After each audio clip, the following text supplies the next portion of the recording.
Hi friends, welcome back to our channel. ఈరోజు వివిధ news పేపర్లో వచ్చిన విద్య అప్డేట్స్, ఎడ్యుకేషన్ అప్డేట్స్, ఉద్యోగ అప్డేట్స్ ఈ యొక్క వీడియో ద్వారా మేము ముందుకు తీసుకురావడం జరుగుతుంది. అదేవిధంగా ముఖ్యమైన అప్డేట్ ఏంటంటే డిఎస్సి పైన ముఖ్యమైన అప్డేట్స్ రెండు ఉన్నాయి. వీటి గురించి ఒకసారి చూసే ప్రయత్నం చేద్దాము.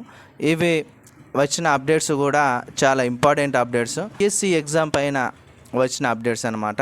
చూస్తే ఇక్కడ ఫస్ట్ ఆఫ్ ఆల్ ఇక్కడ చూసినట్టయితే డిఎస్సిపై సర్కారు ఆరా.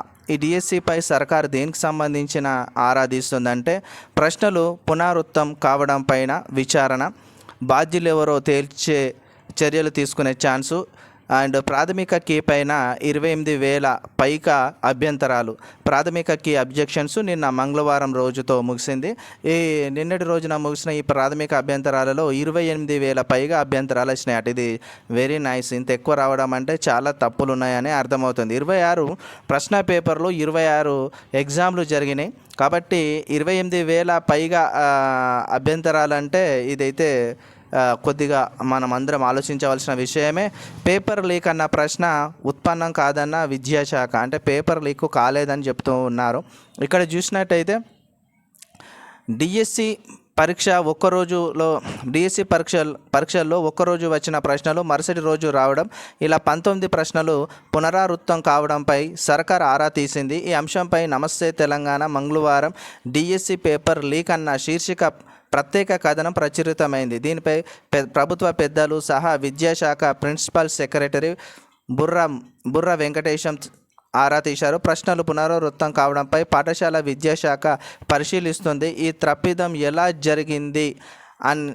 జరిగింది అని అందుకు బాధ్యులు ఎవరు అన్న కోణంలో విచారణ జరుగుతుంది. ఈ విచారణ అనంతరం బాధ్యులపైన చర్యలు తీసుకుంటారు. అంటే 19 ప్రశ్నలు 2 సెషన్లో రిపీటెడ్గా వచ్చినాయన్న సంగతి మీకు నిన్న తెలుసు. మన వీడియో ద్వారా నేను చెప్పడం అయితే జరిగింది. చాలామంది ఈ విషయాన్ని డైజెస్ట్ చేసుకోలేకపోయారు. ఈ విషయం ఎంత సీరియస్గా ముందుకు సాగుతుందంటే చూడండి, ఇప్పుడు ఎగ్జామ్కే చాలా ఎఫెక్టివ్ అయిపోయింది అనమాట ఈ 19 క్వశ్చన్లు. ఎట్లా అంటే 19 క్వశ్చన్లు 19 ప్రశ్నలు అంటే ఇంచుమించుగా మనకు ఒక్కొక్క క్వశ్చన్కి హాఫ్ మార్కు కాబట్టి 9 ప్రశ్నలు అనమాట. ఈ 9 ప్రశ్నలని డిలీట్ చేయాలా, లేకపోయి ఉంటే మరి 9 ప్రశ్నలు అందరికీ కలపాలా. ఈ 9 ప్రశ్నలకు సమాధానాలు అంటే 9 మార్కులు, హాఫ్ మార్కు లెక్క చెప్తున్నాను. ఒకవేళ ఈ 19 ప్రశ్నలు 19 సమాధానాలు అందరి అభ్యర్థులకు కలపాలా, లేకపోతే డిలీట్ చేయాలని మనకు విద్యాశాఖ అయితే ఆలోచనలో ఉందంట. మరి చూడాలా, ఇది డిలీట్ చేయడమే బెటర్ అని చెప్పేసి చాలామంది అంటున్నారు. లేకపోయి ఉంటే ఇది ఇష్యూ కోర్టులో పడే అవకాశం ఉన్నది. కోర్టులో మెట్లెక్కుదామని కూడా ఆలోచన చేస్తున్నారు. అది కూడా న్యూస్ ఉంది, చూడండి. తీసుకునే అవకాశం ఉన్నట్టు తెలుస్తుంది. అయితే పేపర్ లీక్ వార్తలపై పాఠశాల విద్యాశాఖ ప్రకటన వివరణ ఇచ్చింది. విద్యాశాఖ విడుదల చేసిన డిఎస్సి ప్రాథమిక కీపై భారీగా అభ్యంతరాలు రావడం గమనార్హం. ప్రాథమిక కీకి సవాల్ చేస్తూ మంది అభ్యంతరాలను సమర్పించారు. మొత్తం 28,500 అభ్యంతరాలు వచ్చాయి. విద్యాశాఖ వెల్లడించింది. జూలై 18 నుండి ఆగస్టు 13 వరకు జూలై 18 నుండి తప్పు ఇచ్చింది ఇక్కడ ఏంటంటే జూలై 18వ తారీఖు నుండి ఆగస్టు 5వ తారీఖు వరకు ఎగ్జామ్ జరిగినాయి. అండ్ ఆగస్టు 13న మనకు రెస్పాన్స్ షీట్స్ ప్రాథమిక కీ రిలీజ్ అయింది. దీనిపైన అభ్యంతరాలు 28,500 వచ్చినాయి అన్నమాట. ఈ విషయాన్ని పక్కన పెట్టినట్టయితే ఇంకా మెయిన్ టాపిక్ ఏంటంటే మెయిన్ అప్డేట్ ఇక్కడ చూసినట్టయితే ఇది చాలామందికి కొద్దిగా ఇబ్బందికరంగానే అనిపిస్తుంది నాకైతే, సీరియస్ ఆస్పిరెంట్లకు. ఎందుకంటే డిఎస్సి ప్రాథమిక కీపై 28,000 అభ్యంతరాలు. ఇక్కడ చూసినట్టయితే ముగిసిన అభ్యంతర స్వీకరణ గడువు అండ్ తుదికి ఫలితాలు విడుదల నెక్స్ట్ చేయబోతున్నారు. అండ్ 2 సెషన్లో ఒకేలా ప్రశ్నలు రావడంపై కోర్టును ఆశ్రయించే యోచనలో అభ్యర్థులు ఉన్నారు.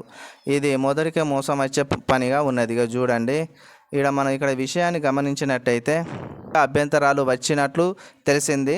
వచ్చిన అభ్యంతరాలు నిపుణుల కమిటీ పరిశీలించనుంది. వారం రోజుల్లో తుదికి విడుదల చేసి వెంటనే డిఎస్సి ఫలితాలను ప్రకటించే అవకాశం ఉన్నది. ఇక్కడ వరకు ఓకే.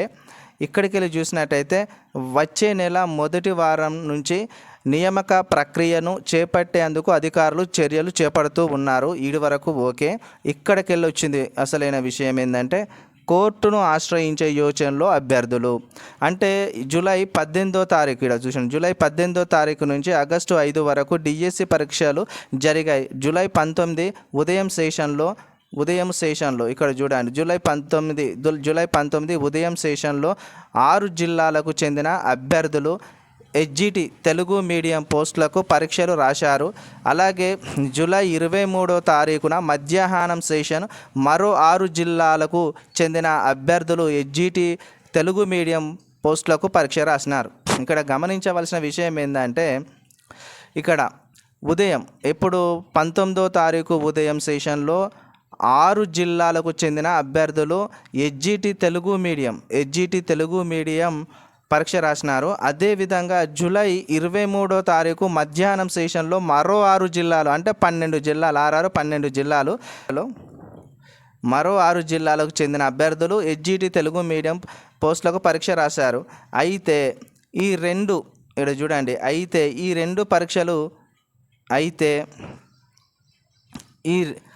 ఈ రెండు పరీక్షలు వేరువేరు తేదీల్లో జరిగినప్పటికీ, చూడండి ఇక్కడ వేరువేరు తేదీల్లో జరిగినప్పటికీ సాంఘిక శాస్త్రానికి సంబంధించిన సబ్జెక్టు నుండి 18 ప్రశ్నలు ఒక్కొక్క దానికి అర మార్కు ఒకేలా ఉన్నాయి. అదేవిధంగా ఇది ఒకేలా ఉన్నాయి. 24 ఉదయం సెషన్లో జరిగిన స్కూల్ అసిస్టెంట్ బయాలజీలో 5 ప్రశ్నలు తప్పులు దొరికినట్లు అభ్యర్థులు తెలిపారు.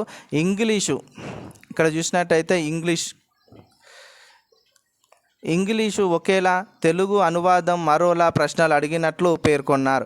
బయాలజికల్ సైన్స్లో 5 ప్రశ్నలు తప్పులు దొరికినట్లు అభ్యర్థులు తెలిపారు. ఇంగ్లీష్లో ఒకేలా, తెలుగులో అనువాదం మరోలా ప్రశ్నలు అడిగినట్లు పేర్కొన్నారు. ఇది మన లైవ్ యొక్క వీడియోలో కూడా ఒక అభ్యర్థి నాకు ఇలాంటి కామెంట్ పెట్టినాడు. నేను సరే తెలుసుకుంటాను అన్నాను. ఇక్కడ మనకు ఇదే పేపర్లో రాశారు. ఇక్కడ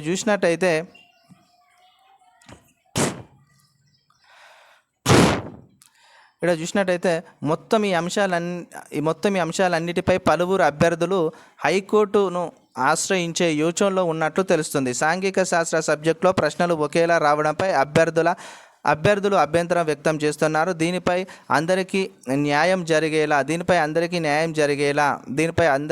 జరిగేలా కోర్టును ఆశ్రయించే పనిలో అభ్యర్థులు ఉన్నట్లు సమాచారం. ఆ సెషన్ వారికి మరోసారి పరీక్ష నిర్వహించాలి, లేదంటే 9 మార్కులు తొలగించాలనే చర్చ అభ్యర్థులకు.